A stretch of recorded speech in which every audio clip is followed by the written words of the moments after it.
सह्याद्रीच्या कुशीत जिथे इतिहास श्वास घेतो, प्राचीन हरिश्चंद्रेश्वर मंदिर, थरारक कोकण कडा, धुक्याने भरलेले डोंगर, भन्नाट निसर्ग सौंदर्य आणि शांततेत शिवत्व प्रकट होतं, तो आहे हरिश्चंद्रगड.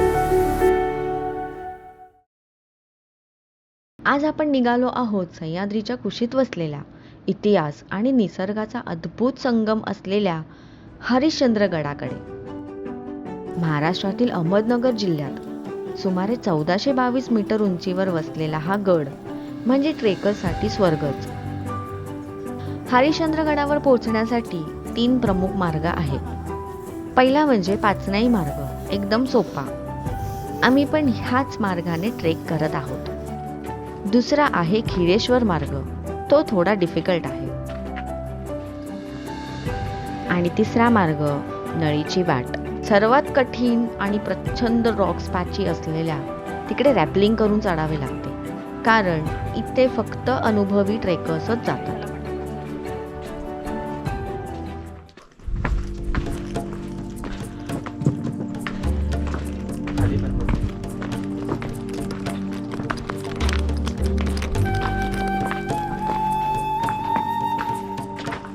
आम्ही थंडीत हा ट्रेक केला होता, त्यामुळे हिरवळ थोडी कमी होती, पण निसर्ग एकदम स्पष्टपणे दिसत होता.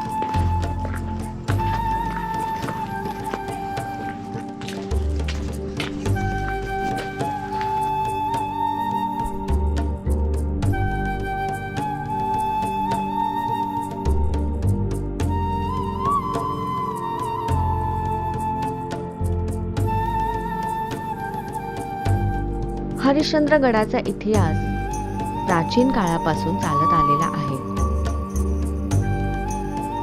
चालुक्य, राष्ट्रकूट आणि यादव राजवाटीतील ह्या गडाला महत्त्व होते. पुढे हा गड मराठा साम्राज्याच्या ताब्यात आला. छत्रपती शिवाजी महाराज यांच्या काळात गडाचे धोरणात्मक महत्त्व वाढले आणि सह्याद्रीतील किल्ल्यांचा उपयोग संरक्षणासाठी केला गेला.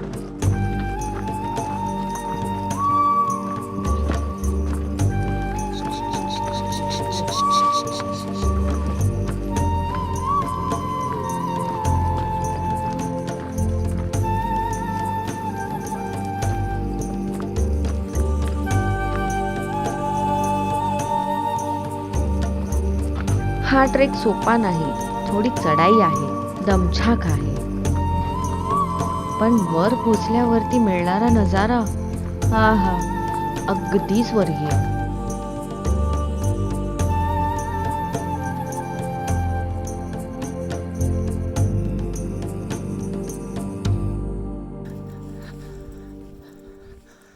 फायनली सर्वात शेवटच्या पठारावर पोचलो.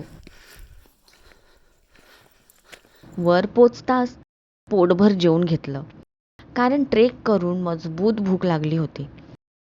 ही आहे सप्ततीर्थ पुष्करणी. असे म्हणतात की इथे 7 पवित्र तळ्यांचा समूह होतो. तो धार्मिक महत्त्वाचा मानला जातो आणि अनेक प्रवासी येथे स्नान करतात. गडावर असलेले हरिश्चंद्रेश्वर मंदिर हे प्राचीन शिव मंदिर आहे. हे मंदिर अंदाजे 10व्या ते 12व्या शतकातील मानले जाते. काही इतिहासकारांच्या मते राष्ट्रकूट किंवा यादव काळात याची उभारणी झाली. ह्या मंदिराची बांधणी हेमाडपंथी स्थापत्य शैलीतील असून संपूर्ण मंदिर काळ्या दगडात बांधले आहे, ज्यामध्ये मोठमोठे दगड एकमेकात घट्ट बसवून बांधकाम केले जाते. मंदिराच्या भिंतीवर प्राचीन शिलालेख आढळतात. छतावर आणि खांबांवर कोरीव काम केलेले दिसते, ज्यातून त्या काळातील संस्कृती आणि धार्मिक परंपरा दिसून येते. मोगल, मराठे आणि नंतर ब्रिटिशांनी या गडावर आपले पाऊल ठेवले, तरी देखील या मंदिराचा सभामंडप आणि गर्भगृह आजही अत्यंत सुबक आणि भक्कम आहे, कारण शस्त्रांपेक्षा येथे साधना अधिक बलवान होती. मंदिराच्या उजव्या बाजूने थोडं खाली जाताच आपल्याला केदारेश्वर गुहा लागते. गुहेमध्ये सुमारे 5 फूट उंच विशाल शिवलिंग आहे. हे शिवलिंग भगवान केदारेश्वर यांना समर्पित असून हे कायम थंड पाण्यात अर्धवट बुडलेले आहे. 4 खांबांवर ही गुहा उभी आहे.